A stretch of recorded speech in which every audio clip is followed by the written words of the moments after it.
이번에 저는 정말 집에서 꼼짝도 안 하고 있었어요. 여름 휴가는 가을로 미뤘고, 그래서 저 멀리 하늘을 나는 비행기를 보고는 한참 넋을 잃기도 했는데, 그 마음을 담아 좀 신나는 인트로를 만들어 봤습니다. 잠시나마 렛츠 고 하는 기분이 드셨기를 바랍니다. 저는 운동을 그닥 많이 좋아하지 않는데요. 그나마 꾸준히 하는 운동이 걷기가 되었어요. 1시간에서 2시간 정도 걸으면 온몸에서 피가 팽팽 도는 느낌이 너무 좋더라고요. 국내에 걷기에 대한 책들이 꽤 있어요. 건강 관련된 책도 있고, 또 걷기 자체에 대한 매력을 말한 책도 있고요. 그러고 보면 사람들이 걷기에 관심이 상당히 많이 있는 것 같아요.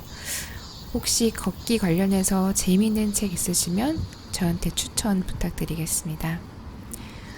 오늘 가져온 책은 L'Art de la Marche, 원제는 걷기의 기술, 걷기의 예술, 제 짧은 불어 실력으로 번역하면 그런데 책 번역은 내가 걸어서 여행하는 이유로 되었더라고요.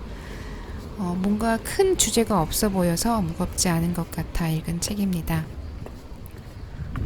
프랑스 팡플론에서 헝가리 미슈코츠까지 한 번에 도보 여행을 하는 게 아니라 1년에 몇 달씩, 1년에 한 달씩 몇 년간 여행을 하더라고요. 왜냐, 이분은 결혼도 해서 가족도 있고, 심지어 여행 중반에 둘째 딸 출생을 위해 다시 집으로 돌아가기도 하죠. 그리고 아마도 지금은 코로나라서 잘 모르겠는데 이분의 걷기 여행은 아마 지금까지 멈추지 않았을 것 같습니다. 아마 헝가리까지 왔으니까 중앙아시아 지역으로 넘어오지 않았을까요? 작가가 말하기를 자기도 알지 못하는 죄에 대한 벌을 받고 있는 건 아닌지 하며 스스로 의아해해요. 왜 이런 개고생을 하고도 이 걷기 여행을 멈추지 못하는지 스스로 알지 못한다고 하네요. 정말 왜 그러실까요? Wondering if thousands of miles away the sky's just as blue. It's as if I'm stuck in yesterday. 나는 걸어서 세계 일주를 하는 계획을 세우기 시작할 때부터 왜라는 문제 때문에 마음 한구석이 불편했다.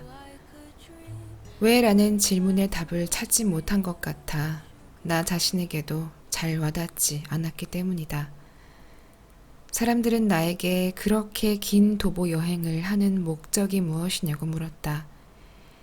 예를 들면 내가 이 여행을 시작하게 된 계기가 있는지, 있다면 그게 무엇인지 궁금해했다.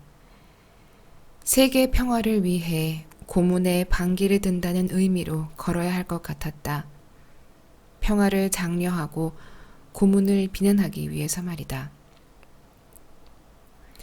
내가 솔직하게 대답하면 사람들은 충격을 받았고 내가 걷는 이유에 대해 마음에 들어하지 않았다. 사실 나의 세계 일주는 궁극적인 목적이 따로 있지 않다. 단지 나를 위해 끝까지 해내는 것이 이유라면 이유다. 나에게 그런 질문을 하는 사람들은 아마 각자 듣고 싶은 대답이 따로 있었을 것이다. 사실 두 발로 전쟁을 고발하는 것은 별 의미도 효과도 없다. 나는 어떤 남자가 세계의 화합을 위해 길을 걸어서 군인이 총을 내려놓았다는 이야기를 들어본 적이 없다. 물론 상징이란 게 중요하고 의도 또한 의미가 있다는 사실은 인정한다.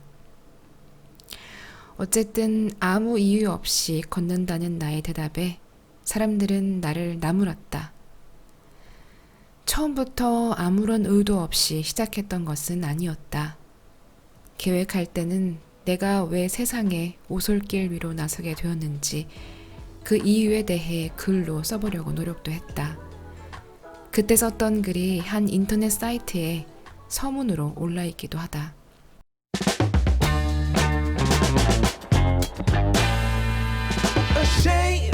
Think something new under the sun.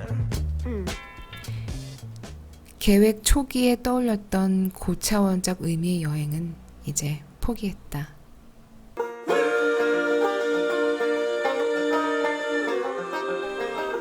왜 나는 이토록 철저하게 규칙을 지키는 것일까?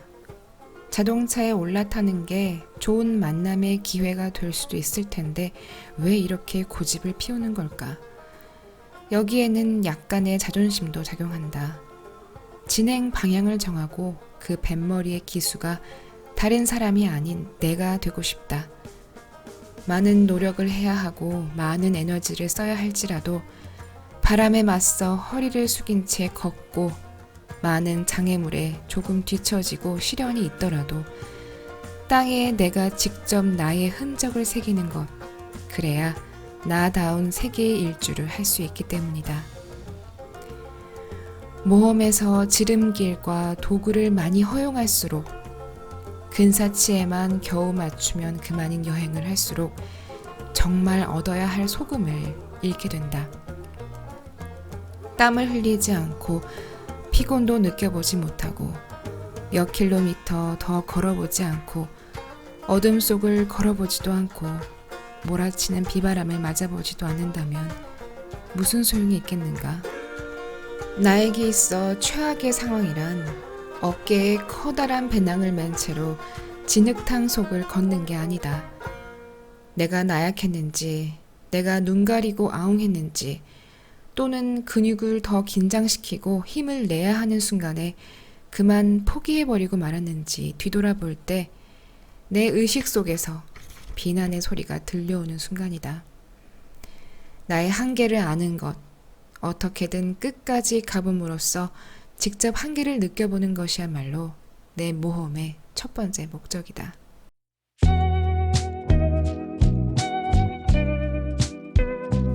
나의 진짜 한계는 여정도 개인적인 것도 아니라는 사실을 마침내 이해하게 되었다. 매일 저녁 나를 멈추게 하는 것은 피곤함도 아니었고 근육 경직도 아니었으며 숨이 찬 것도 아니었다. 그런 일시적인 어려움은 15분 정도 휴식을 취하면 대부분 해결되었다. 내 발을 묶어버리고 더 이상 주행거리를 늘리지 못하게 했던 것은 진부하겠지만 바로 어둠이었다. 여름이 계속 이어지고 강렬한 빛이 내리쬐는 극지방에서 도보 여행을 했더라면 나는 아마 365일 내내 걷고 또 걸었을지도 모르겠다. 내가 도보 세계 일주를 시작하면서 신체적으로나 정신적으로 건강해지는 기회가 될 거라 생각했던 것은 아니다. 그런데 2주가 지나니 건강해진 느낌이 들기 시작했다. 성큼성큼 넓은 보폭으로 시골길을 걷는 슈퍼맨 같았다. 나도 모르게 흥분한 상태에서 목청껏 노래를 불렀고 나를 둘러싸고 있는 너그러운 자연과 심각한 사랑에 빠져버렸다. 나의 여행 노트에는 동물들의 아주 사소한 것까지 관찰해 적은 내용들로 가득 차 있다. 나는 그냥 멍하니 있었을 뿐인데 모든 감각이 예민해져 있어서인지 주변의 사소하고 아름다운 것들에 대해 노트에 적게 되었다. 상처 입은 커다란 잠자리가 덤불 속에 갇혀 이리저리 부딪히는 소리가 난다. 그런 잠자리의 모습이 태엽을 감아 움직이는 장난감 같다. 반사차선 규제봉들이 도로를 따라 서 있다. 10여 마리의 달팽이들이 그중 하나를 뒤덮고 있다. 해질 무렵 꽃이 핀 작은 나무 주위를 날아다니는 곤충들의 움직임이 이상하다. 곧이어 이 커다란 곤충들이 쌍으로 풀 위로, 텐트 위로 떨어진다. 아침이면 바닥에 꽃잎이 흩뿌려져 있을 거라고 기대했지만 아무것도 없다. 이런 정신 상태는 행복과 정말 많이 닮았다는 생각이 들었다. 이 감정이 점점 더 깊어질수록 도시, 포장도로, 현대 문명, 그리고 내가 어린 시절부터 지니고 살아왔던 도시인으로서의 정체성에 대한 반감이 커져갔다. 이메일을 한 달 넘게 들여다보지 못하고 있어도 전혀 아쉬운 마음이 들지 않았다. 자연 속에서 열흘을 보내고 마을을 가로지르면서 마침내 알게 되었다. 그동안 나는 안달이 나 있었던 것 뿐이었다. 인간이 스스로 자신의 불행을 위해 만들어낸 그곳을, 추한 건축물과 숨막히는 거대한 건물에서 되도록 빨리 벗어나고 싶었던 것이다. 르푸이 구간을 걸으면서 불편했던 게 딱 하나 있었는데 바로 고독이었다. 함께 걸을 누군가가 필요했다. 행복한 감정들이 너무 강렬하게 솟구치는 바람에 이따금 눈물이 차오르기도 했는데 이런 마음을 누군가와 나누고 싶었다.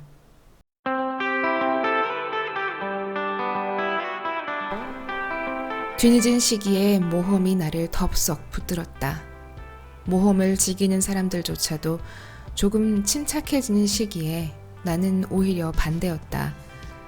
어떤 사람들은 여행의 범위가 좁아지고 또 어떤 사람들은 오랜 고독의 세월을 끝내고 가족을 꾸리는 시기에 나는 마침내 떠나고 말았다. 나는 이미 40살이었다. 아이도 있고 일도 있고 의무와 책임도 있었다. 하지만 갑자기 이런 정상적인 삶에 대한 입맛을 완전히 잃어버렸다. 앞으로 밟아야 할 길이 불확실하게 느껴졌고 내가 그동안 올라온 곳에서 발을 헛디뎌 떨어질지도 모른다는 생각도 들었다. 평범한 사람의 삶 속에는 특별함이 없었다. 인생이 지나치게 신중해서 기상천외한 일과 꿈이 없었다. 이런 삶은 무언가를 실질적으로 실현하는 것도 없고 행복이 견고한 것도 아니다. 맞다.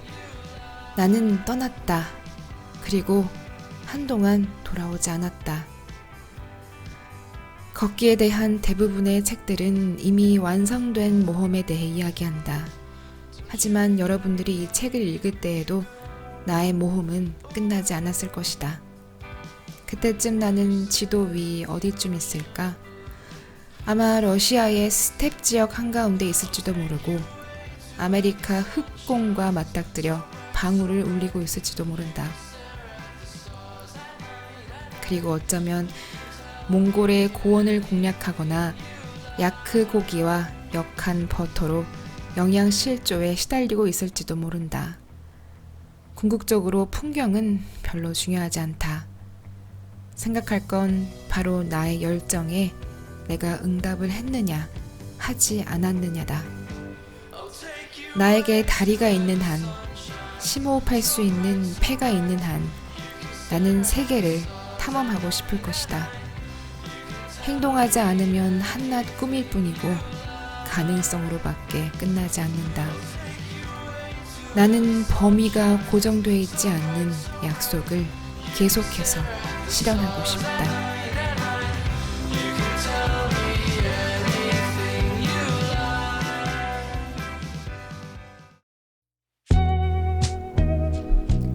걷는다는 것은 지구의 움직임과 동행하는 것이다.